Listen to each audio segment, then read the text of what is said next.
How was humanity like in the Etheric region? We are getting to the core of the presentation.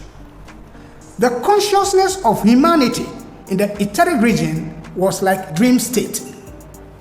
It does not mean humanity was lying down sleeping. No, we were active. We had a type of body very different from what it is today. We moved the body about and carried out activities, but we did not have outside consciousness as we have it today.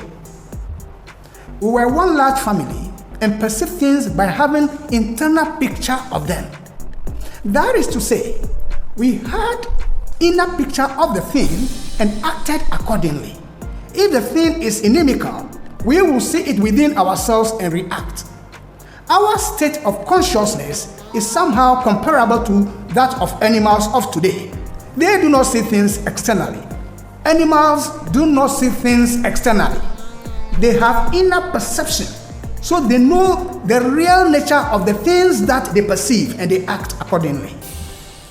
In Genesis chapter 2 verse 7, we read, "And the Lord God formed man of the dust of the ground and breathed into his nostrils the breath of life, and man became a living soul." At the time, those olden days, those ancient days, our beginning as human beings, the race spirit called angels, archangels in English, but in other languages it's different, but they refer to the same thing. They entered human bodies. The angels and the archangels, they first entered human body, and they taught the individualized ego, each one of us, how to control our bodies. Were you ever taught how to wear your dress? That is how it started. We were mentored by the angels and archangels as to how to move about with this body. We're talking about the spirit, how it should use this body. With time, each human entity became more and more conscious of being separate and distinct from others. Yet, for ages, mankind did not think of itself primarily as an individual, but as belonging to a tribe or a family or a race.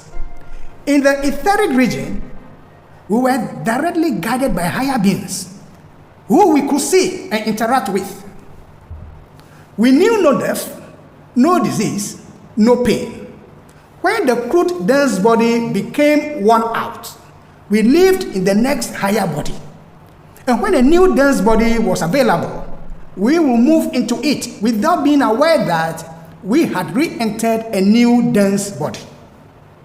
All this was done involuntarily, without our consciousness, under the charge of angels and archangels.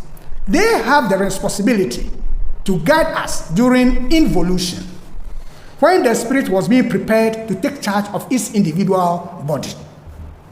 Initially, the spirit was outside of the body, but when the body was ready, it entered it. The mind or the brain was to be used by the spirit to direct the various bodies. We are talking about humanity beyond the single individual as portrayed in the Bible, which many people understand as Adam.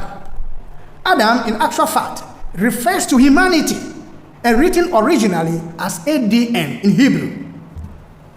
The conditions that facilitated the spirit entering the body are the following. 1.